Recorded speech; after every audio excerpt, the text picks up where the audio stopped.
What's up mga ka-super? So, Deadly Super TV, Leonard Arangkana nagbabalik. Bago muna ako bumalik muna, bago tayo magpakain ng ating mga alaga. Yan. Trivia muna tayo sa sa COVID ulit. Marami kasi nagtatanong sa akin. Ano ba daw talaga ba yung nangyari sa amin? Paano raw ako nakasurvive? Ano raw ba ginawa ko para makapag-survive? Sa totoo niyan, wala talaga kaming ginawa para makapag-survive. Ang ginawa lang namin doon, kumain, matulog, kumain, kumanta, magitara, tumambay, na parang natural lang kami. So, paano kami gumaling? Hindi rin namin alam kung talaga bang pero actually wala talaga kami nararamdaman as is. Tapos, ang nakakaano lang doon, hindi pa rin natural lang aming buhay.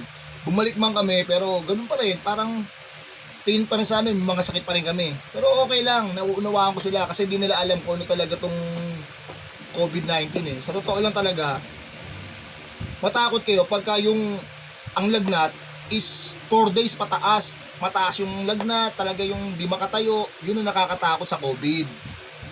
Tapos, ang tendency nun, baka yung pinaka-baga, pasukin na talaga ng virus. Kaya masisira talaga yung pinakatawan ng tao. Yun talaga ang nakakatakot sa COVID. Lalo na yung ganun lang lagnat, 3 days na diretso. Yung pang 3 days na yun, parang may kapanyarihan yun na na lumalabas na talaga yung virus. Talagang Kaya, pero siyempre dapat mag-ingat pa rin. So, yung face shield, pag lumalabas ako, face mask, lahat yung ginagawa ko pa rin. So, ano pa ba? Doon sa mga tao na laging nagsasabi na ganyan. Hindi naman kita nyo naman. As is, o ako nung umalis ako, nung na-quarantine ako, hanggang ngayon, ito pa rin ako. Wala nagbago. Ito pa nga, ito. Merenda tayo para para mas okay din. Merenda tayo. Pero sana naman, wag nyo namang yung mga bagay-bagay. Sa totoo lang, alam nyo ba, napakalaki ng ginastos sa amin.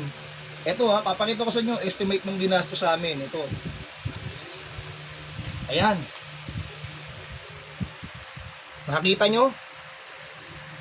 Ito in-estimate ko lang. Ito meals, 150 per day.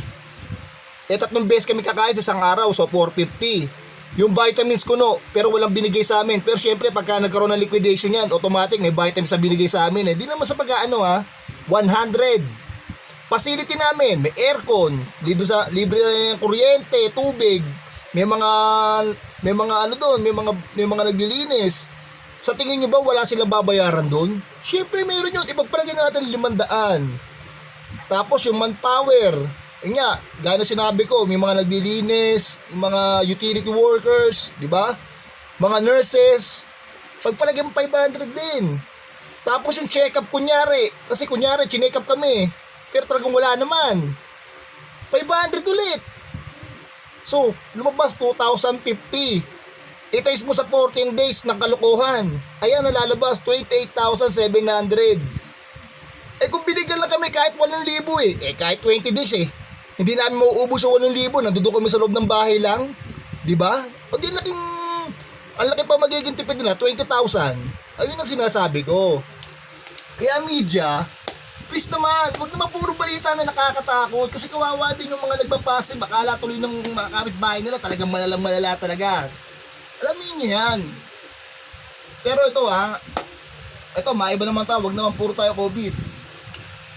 Doon sa laban ng NXP at ng X-Creation, ang ganda ng laban nun, kung napanood nyo, mga Mobile Legend dyan, sa totoo lang, parehas kong gusto rin talaga yung player na yon, pero ang nagdala doon, si Yawi, tsaka si Chakno. Lalo na yung Game 3, kung di nagkamali si Yawi, siguro tapos ang X-Creation, kaso nga lang, si Chakno talaga, ang ganda. Paggamit niya ng SS ni Atlas, sakto sa tore, tapos itinulak pa ni Yawi yung iba, kaya tuloy na corner lahat yung mga mga NXP doon sa tore, kaya yun naubos sila. Kaya ibang klase talaga din. Wag nang puro ano, wag puro COVID ay balita nyo, pati yung mga Mobile Legends balita nyo naman, media. Para naman maging masaya naman yung tao kasi ngayon, Mobile Legend masyadong maganda. Kaya yun lang naman masabi ko. NXP at Execration, nako. Napakaganda laba, panoorin nyo. Sa lahat, maraming salamat. Yun lang. God bless. Bye-bye.